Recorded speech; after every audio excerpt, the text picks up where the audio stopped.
नमस्कार दोस्तों, आप सभी का स्वागत है आपके अपने YouTube परिवार में। दोस्तों, अगर आप चैनल पर नए हैं तो पहले चैनल को सब्सक्राइब कर दें और बेल आइकन को प्रेस कर लें, जिससे कि हमारे आने वाले सभी वीडियो का नोटिफिकेशन आपको मिलता रहे। दोस्तों, आज के लिए आपके सामने पहला प्रश्न है, हड़प्पा सभ्यता के लोग मुख्यतः पूजा करते थे। दोस्तों, आपको बताना है कि हड़प्पा सभ्यता के लोग किसकी पूजा करते थे। दोस्तों, हड़प्पा सभ्यता के लोग पशुपति की पूजा करते थे। इसका सही विकल्प हो जाएगा विकल्प सी, पशुपति की। अगला प्रश्न है, निम्नलिखित में से कौन सा वेद गद्य एवं पद दोनों में है। दोस्तों, आपको बताना है कि कौन सा वेद गद्य और पद दोनों में लिखा गया है।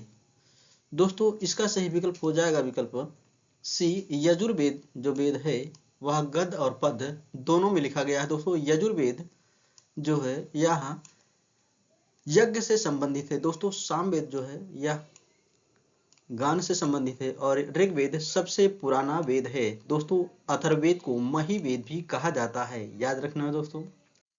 ऋग्वेद के किस सूक्त में चतुर्वर्ण व्यवस्था का सर्वप्रथम उल्लेख प्राप्त होता है। दोस्तों, इसका सही विकल्प हो जाएगा विकल्प सी, पुरुष सूक्त में चतुर्वर्ण व्यवस्था का उल्लेख सर्वप्रथम मिलता है। अगला प्रश्न है, पल्लव राजाओं की राजधानी थी। दोस्तों, आपको बताना है कि पल्लव राजाओं की राजधानी कहाँ थी। दोस्तों, इसका सही विकल्प हो जाएगा विकल्प सी, कांचीपुरम पल्लव राजाओं की राजधानी थी। किसके शासनकाल में महावीर और महात्मा गौतम बुद्ध दोनों ने अपने सिद्धांतों का प्रचार किया। दोस्तों, अजातशत्रु के समय में महावीर स्वामी और गौतम बुद्ध दोनों ने प्रचार किया था, तो इसका सही विकल्प हो जाएगा विकल्प ए, अजातशत्रु। अगला प्रश्न है, दिलवाड़ा मंदिर कहाँ स्थित है। दोस्तों, दिलवाड़ा का जैन मंदिर यह माउंट आबू में स्थित है, तो इसका सही विकल्प हो जाएगा विकल्प बी, माउंट आबू। दोस्तों, माउंट आबू जो है अरावली पर्वत की सबसे ऊंची चोटी भी है, याद रखना है दोस्तों। यहाँ माउंट आबू जो है राजस्थान के सिरोही जिले में स्थित है। महाराणा रणजीत सिंह की राजधानी कौन सी थी। दोस्तों, इसका सही विकल्प हो जाएगा विकल्प ए, लाहौर। महाराणा रणजीत सिंह की राजधानी लाहौर थी। कीर्ति स्तंभ का निर्माण किसने करवाया था। दोस्तों, आपको बताना है कि कीर्ति स्तंभ का निर्माण किसने करवाया था, राणा सांगा या फिर राणा कुंभा के द्वारा। दोस्तों, इसका सही विकल्प हो जाएगा विकल्प बी, राणा कुंभम ने कीर्ति स्तंभ का निर्माण करवाया था। आगरा नगर की स्थापना किसने की थी। दोस्तों, आगरा नगर की स्थापना 1504 में सिकंदर लोदी के द्वारा किया गया था, तो इसका सही विकल्प हो जाएगा विकल्प ए, सिकंदर लोदी। दोस्तों, खिज्र खां सैयद वंश का संस्थापक था। खालसा पंथ के संस्थापक थे। दोस्तों, खालसा पंथ की स्थापना जो है गुरु गोविंद सिंह के द्वारा की गई है 1699 ईस्वी में, तो इसका सही विकल्प हो जाएगा विकल्प सी, गुरु गोविंद सिंह। विजय स्तंभ कहाँ स्थित है। विजय स्तंभ दोस्तों चित्तौड़गढ़ में स्थित है, इसका सही विकल्प हो जाएगा विकल्प सी, चित्तौड़गढ़। दिल्ली के लाल किले का निर्माण किसने करवाया था। दिल्ली के लाल किले का निर्माण शाहजहां के द्वारा करवाया गया था, तो इसका सही विकल्प है विकल्प बी, शाहजहां। दिल्ली का अंतिम मुगल बादशाह कौन था। दोस्तों, दिल्ली का अंतिम मुगल बादशाह बहादुर शाह जफर द्वितीय था, तो इसका सही विकल्प हो जाएगा विकल्प बी, बहादुर शाह जफर द्वितीय। दोस्तों, यहाँ पर द्वितीय लगा होना चाहिए। दोस्तों, फर्रुखसियर को घृणित कायर कहा जाता है। आर्य समाज के संस्थापक कौन थे। दोस्तों, आर्य समाज के संस्थापक स्वामी दयानंद सरस्वती थे, तो इसका सही विकल्प बनेगा विकल्प बी, स्वामी दयानंद सरस्वती। दोस्तों, आर्य समाज की स्थापना 1875 ईस्वी में स्वामी दयानंद सरस्वती के द्वारा किया गया था। दोस्तों, राजा राममोहन राय ने ब्रह्म समाज की स्थापना की और स्वामी विवेकानंद ने रामकृष्ण मिशन की स्थापना की थी, याद रखना दोस्तों। किसके शासनकाल में मेगास्थनीज भारत आया। दोस्तों, मेगास्थनीज ने एक प्रसिद्ध पुस्तक की रचना की जिसका नाम है इंडिका। दोस्तों, मेगास्थनीज चंद्रगुप्त मौर्य के शासनकाल में भारत आया था, तो इसका सही विकल्प हो जाएगा विकल्प डी, चंद्रगुप्त मौर्य।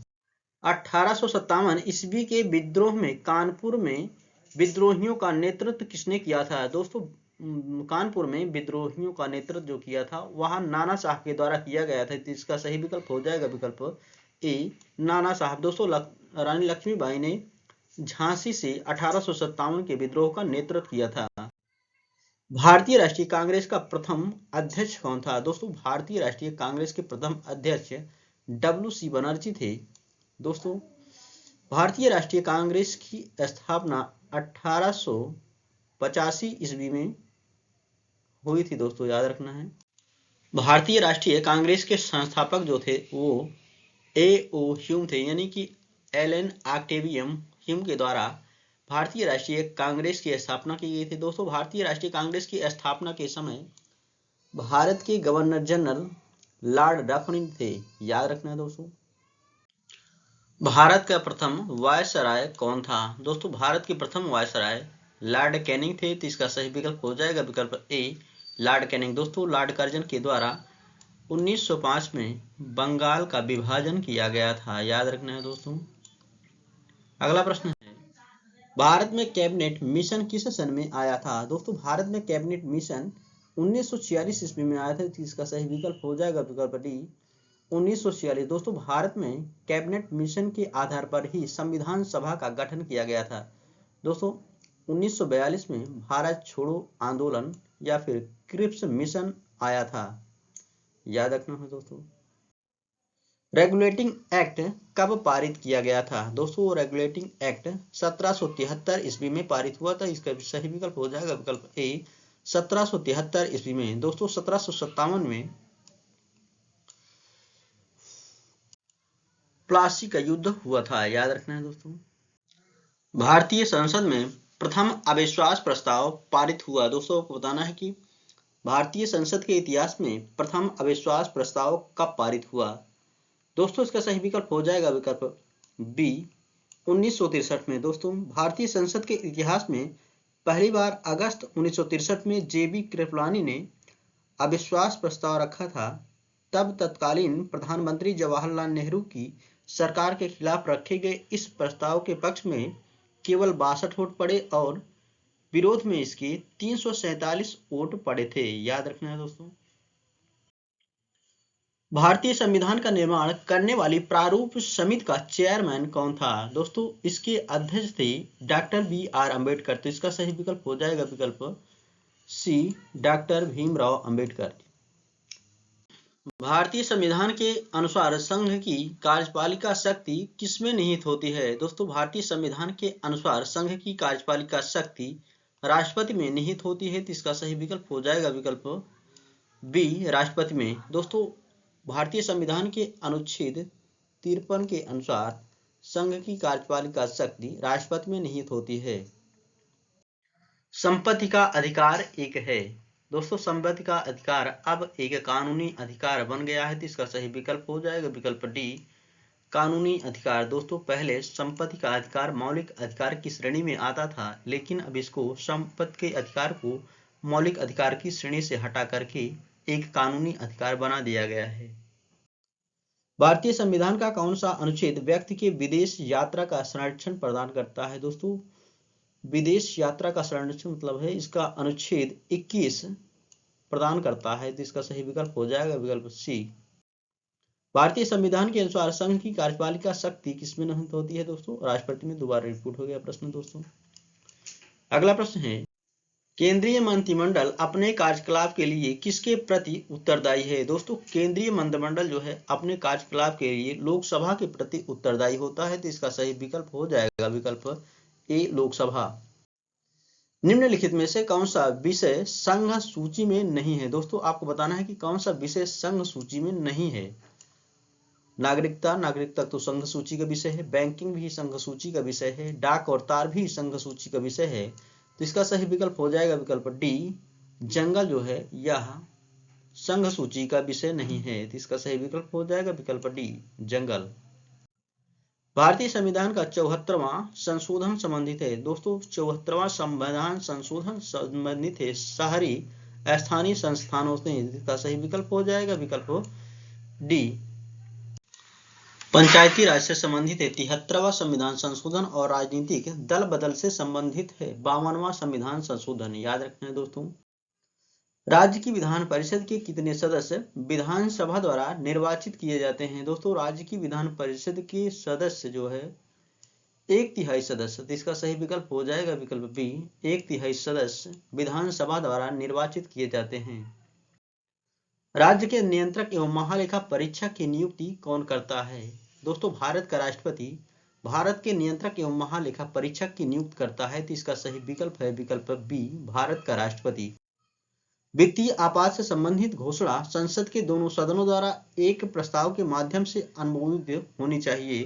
दोस्तों वित्तीय आपात से संबंधित घोषणा संसद के दोनों सदनों के द्वारा 2 माह के भीतर अनुमोदित होनी चाहिए, तो इसका सही विकल्प हो जाएगा विकल्प ए, 2 माह के भीतर। भारत का उपराष्ट्रपति अपना पद ग्रहण करने के पूर्व शपथ ग्रहण करेगा। दोस्तों उपराष्ट्रपति जो है यह राष्ट्रपति के समक्ष शपथ ग्रहण करता है, तो इसका सही विकल्प हो जाएगा विकल्प बी, भारत के राष्ट्रपति के समक्ष।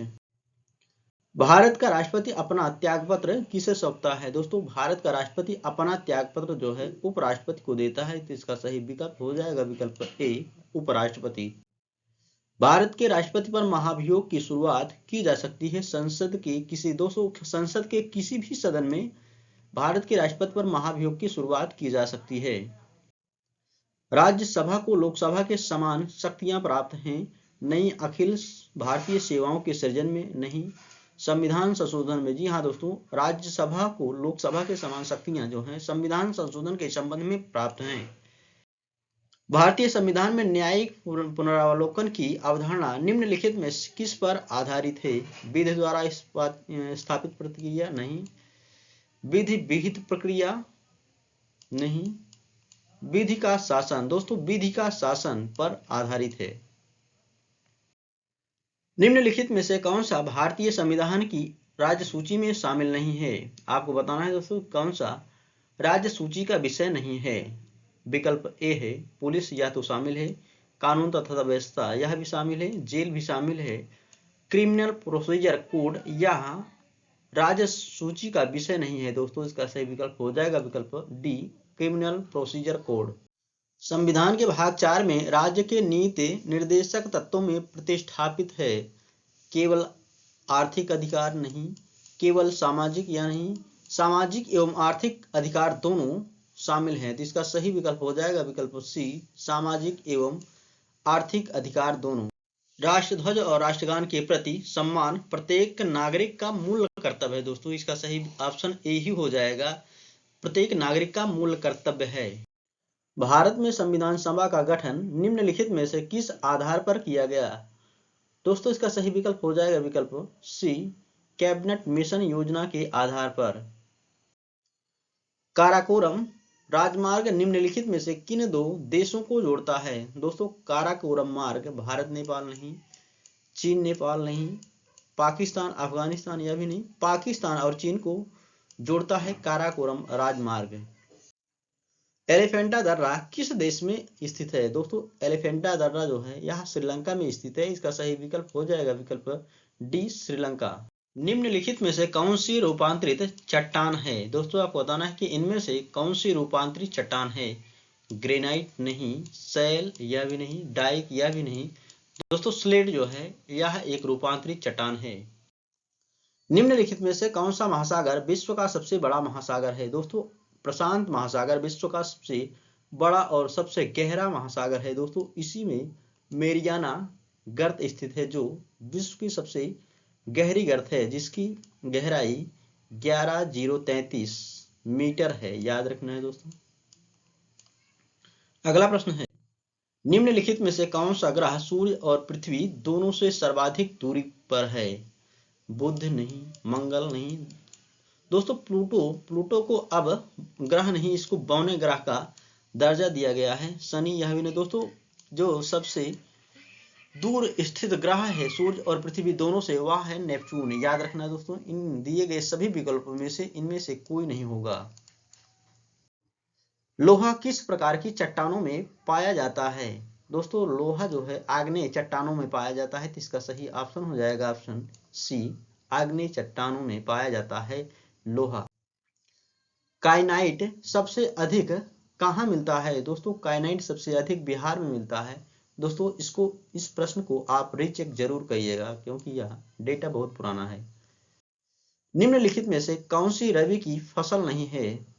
धान। दोस्तों धान ही रबी की फसल नहीं है, तो इसका सही ऑप्शन हो जाएगा ऑप्शन ए धान। दोस्तों धान जो है खरीफ की फसल होती है। गेहूं, जौ और मटर ये सभी रबी की फसलें हैं। स्वेज नहर जोड़ती है। दोस्तों आपको बताना है कि स्वेज नहर किन दो सागरों को जोड़ती है? दोस्तों लाल सागर एवं भूमध्य सागर को जोड़ती है स्वेज नहर, तो इसका सही ऑप्शन हो जाएगा ऑप्शन ए स्वेज नहर जो है लाल सागर एवं भूमध्य सागर को जोड़ती है। याद रखना दोस्तों। आज के लिए इतना है दोस्तों।